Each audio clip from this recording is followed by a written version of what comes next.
terima kasih sudah kembali menyaksikan dialog khusus hari ini bersama dengan tim dokter spesialis jantung dan pembuluh darah RSUD Gambiran Kota Kediri. Jika tadi di segmen sebelumnya kami sudah menghadirkan dua dokter spesialis, dan kali ini kita menghadirkan tapi dengan orang yang berbeda gitu pemirsa. Akan saya sapa terlebih dahulu. Di sebelah saya, tepat di sebelah saya ada Dokter Arifta. Selamat sore dokter. Selamat sore.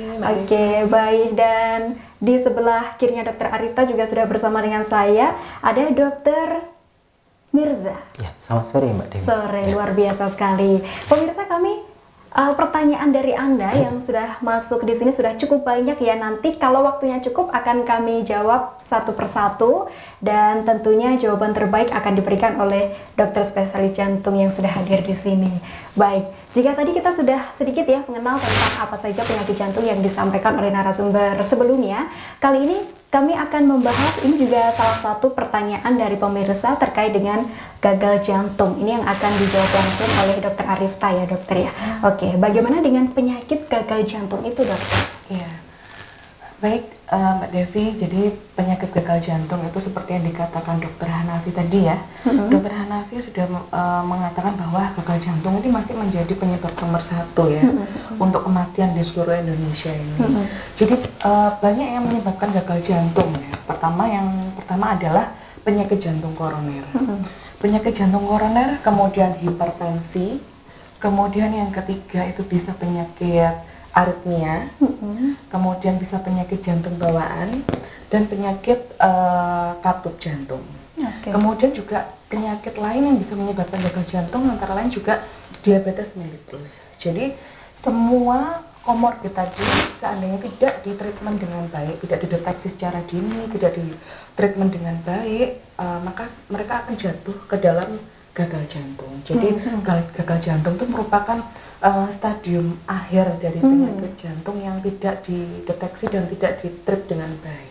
Oke, baik. Jadi memang gagal jantung ini apakah juga membutuhkan perawatan secara berkala dan seumur hidup gitu dok? Atau seperti apa?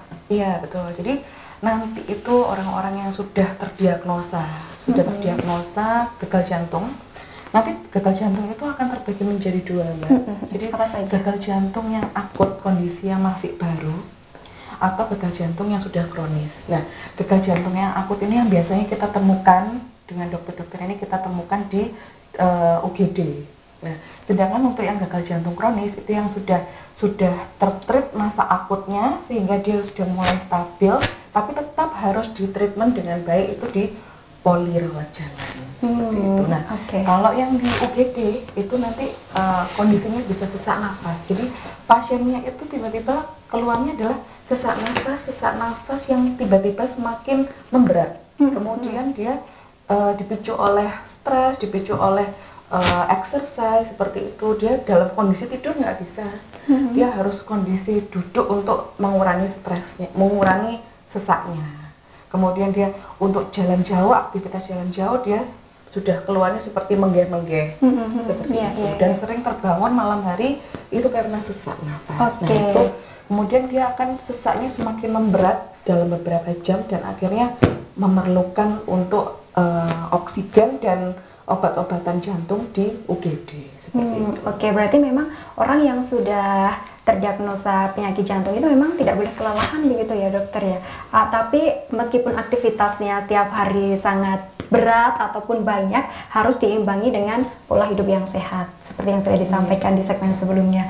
Oke, baik. Kalau untuk dokter Mirza ini, mungkin ada orang atau keluarga yang sudah tahu ini kayaknya ini serangan jantung atau apa gitu, biasanya penanganan pertamanya seperti apa dokter? Oke, ya, terima kasih Mbak Dewi. Jadi biasanya itu serangan jantung itu tidak, kadang-kadang memang bisa secara tiba-tiba, tetapi biasanya sudah ada tanda gejala ya. Biasanya yang paling sering serangan jantung itu kita namanya jantung koroner, itu biasanya di dada.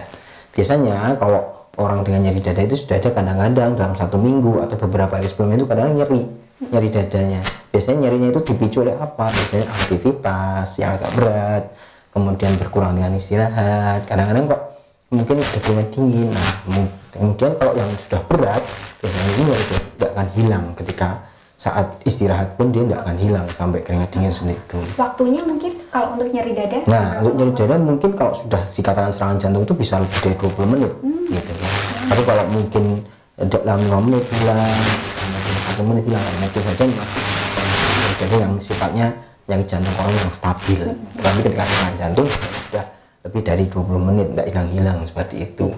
Nah, penanganan pertama yang jelas pasien harus istirahatkan ya, diistirahatkan, tidak beraktivitas, mungkin pakaian dilonggarkan ya, kemudian segera ya kalau memang ada fasilitas terdekat ya segera dibawa, entah itu vaskes, mungkin puskesmas atau dokter klinik mungkin yang bisa ada fasilitas rekaman jantung ya, tadi sudah kita sebutkan elektrokardiogram lah, itu intinya mendeteksi secara awal.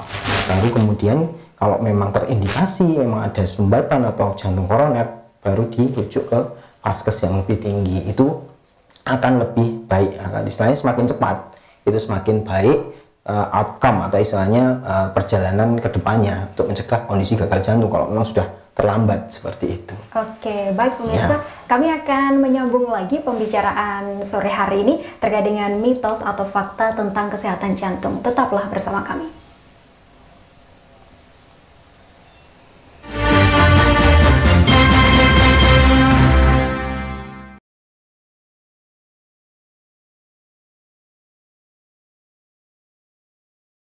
Assalamualaikum warahmatullahi wabarakatuh. Kasus penyakit jantung di Kota Kediri cukup banyak.